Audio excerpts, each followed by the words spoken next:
Mantak sngi haganeka program few minutes with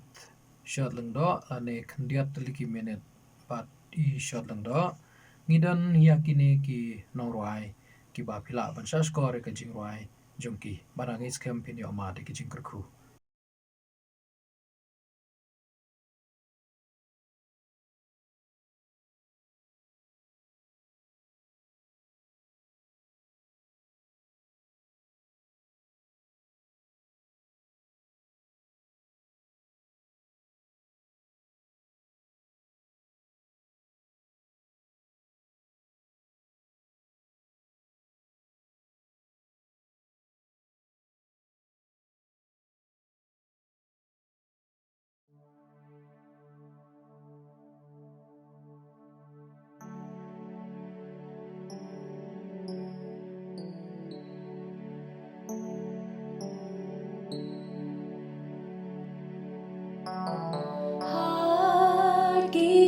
Jong me a Trai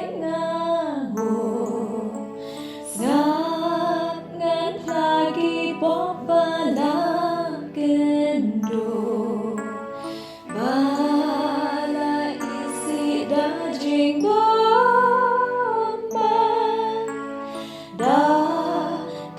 mynsiem sngewsih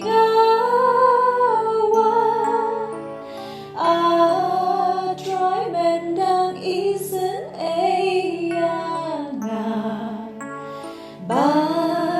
pyllait mynsiem jong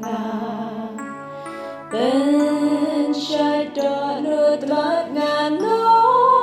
mynta Khun jong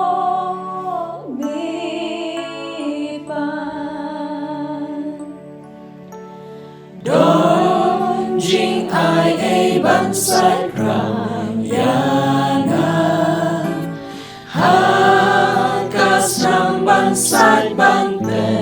Khun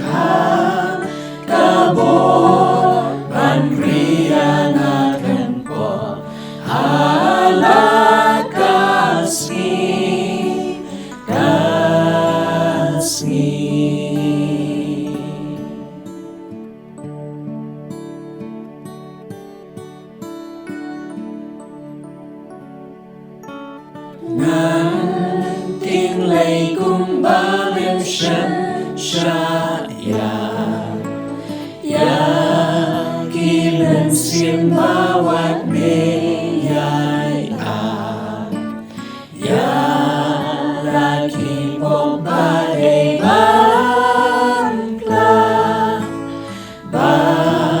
bên ai JINGKHUBLEI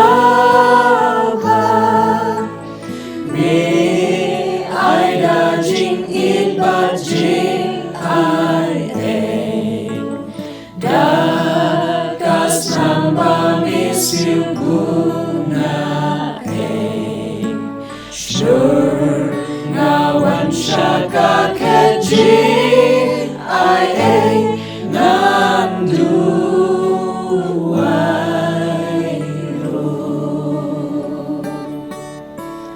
don Jingphai Pynshait Pynshait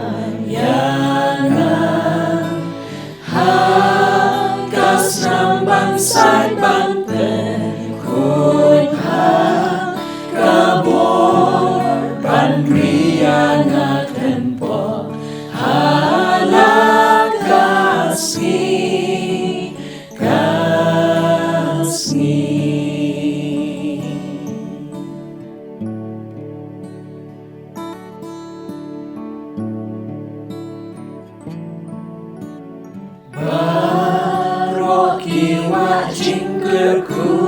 ngawat ki jingkular jong MEGHALAYA